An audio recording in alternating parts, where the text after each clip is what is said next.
C'est presque 1400 restaurants en France et surtout c'est 73 000 employés, collaborateurs au sein de ces restaurants. On est assez engagé autour de Top Employeur puisqu'on est Top Employeur depuis le début. On approche une dizaine d'années de Top Employeur. Cette transformation des comportements repose d'abord sur des transformations à la fois organisationnelles au sein de nos restaurants, l'outil de production, les services qui sont offerts en particulier digitaux aux clients. Et on voit que la démarche de culture service, c'est l'accompagnement de nos collaborateurs. Ça se traduit comment? Par en particulier vraisemblablement plus d'autonomie, ce qu'on appelle l'empowerment auprès d'eux. Le restaurant idéal de demain, c'est quoi? C'est un restaurant dans lequel j'aurais pu soit faire ma commande avant d'entrer sur mon iPhone ou en tout cas mon smartphone. Je pourrais aussi éventuellement reprendre la commande sur une borne ou carrément commander sur la borne si je ne l'avais pas fait en amont de mon arrivée dans le restaurant. On était dans un secteur d'activité où finalement il y avait assez peu de données. Très clairement, si on veut recueillir des données, c'est pour pouvoir mieux répondre à nos attentes de nos clients et en particulier pouvoir leur faire des offres qui soient personnalisées, individualisées. Il faut faire du digital une véritable opportunité, à la fois en interne mais également externe vis-à-vis de nos clients. Donc le digital en tant que tel, c'est une façon peut-être de vivre, de consommer, et à ce titre, je pense que c'est plutôt une opportunité de pouvoir individualiser et peut-être encore plus la relation qu'on peut avoir avec à la fois nos clients, mais également de l'autre côté avec nos collaborateurs. Ista, c'est une entreprise de 700 collaborateurs en France, d'à peu près 4500 à travers le monde. Aujourd'hui, notre activité tourne autour du pilotage des données énergétiques. Et nous sommes Top Employeur depuis 2015. En fait, depuis quelques années, on installe ce qu'on appelle des compteurs intelligents. Donc c'est l'arrivée de la télérelève. Et du coup, ça veut dire que, alors qu'on installait jusque-là des compteurs standards où le technicien est obligé de rentrer dans votre logement pour faire la relève, ça veut dire que tous les jours, on va récupérer de la donnée sur les consommations en eau ou en chauffage des résidents. Quand vous êtes capable de remonter des données quotidiennes sur la consommation dans chaque logement, l'occupant va être amené à contacter Ista pour lui poser un certain nombre de questions. Aujourd'hui, Ista prouve qu'en plus d'être leader sur le comptage, l'outil vraiment le compteur d'eau ou le répartiteur de frais de chauffage, on a aussi cette capacité à savoir gérer la donnée et savoir gérer un très grand nombre de données. Saint-Gobain, c'est une présence en 67 pays. Notre stratégie, c'est l'habitat durable. Notre volonté, c'est le multiconfort, là où on vit, là où l'on travaille, là où on fait du sport. Et Top Employeur depuis 2014 et nous avons bien l'intention de l'être encore pendant de longues années. Et nous sommes Top Employeur Global depuis 2016.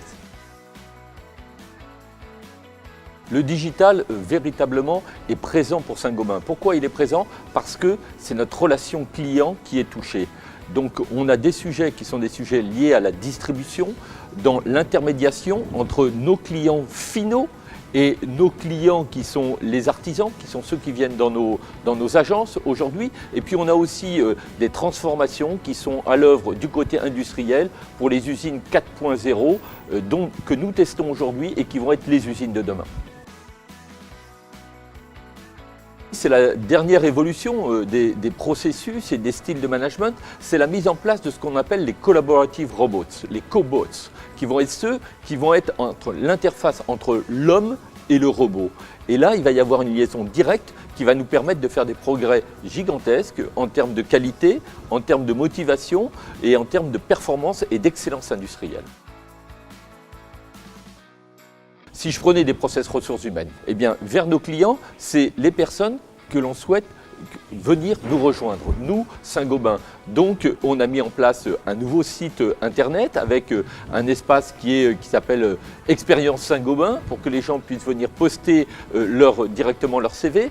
On a créé une convention avec LinkedIn, par exemple, et directement on peut transférer, on peut venir être en relation avec nous. On a un fil Twitter Saint-Gobain, donc on a des outils qui sont des outils qui nous permettent aujourd'hui, grâce au digital, grâce aux réseaux sociaux, d'être en contact avec l'extérieur.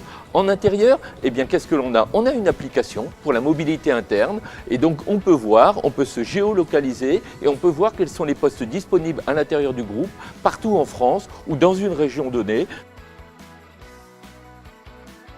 L'intérêt du digital, c'est que ça libère les initiatives finalement. Et donc c'est chacun y va un peu en fonction de son ressenti, de son feeling. Les uns vont plutôt plus vite, les autres essayent plutôt cet aspect plutôt que tel autre. Et c'est ça un peu la magie du digital. La magie du digital, c'est que ça permet à chacun d'y aller à son rythme, mais tout le monde se met en mouvement et ça libère, oui, ce côté un peu intrapreneur.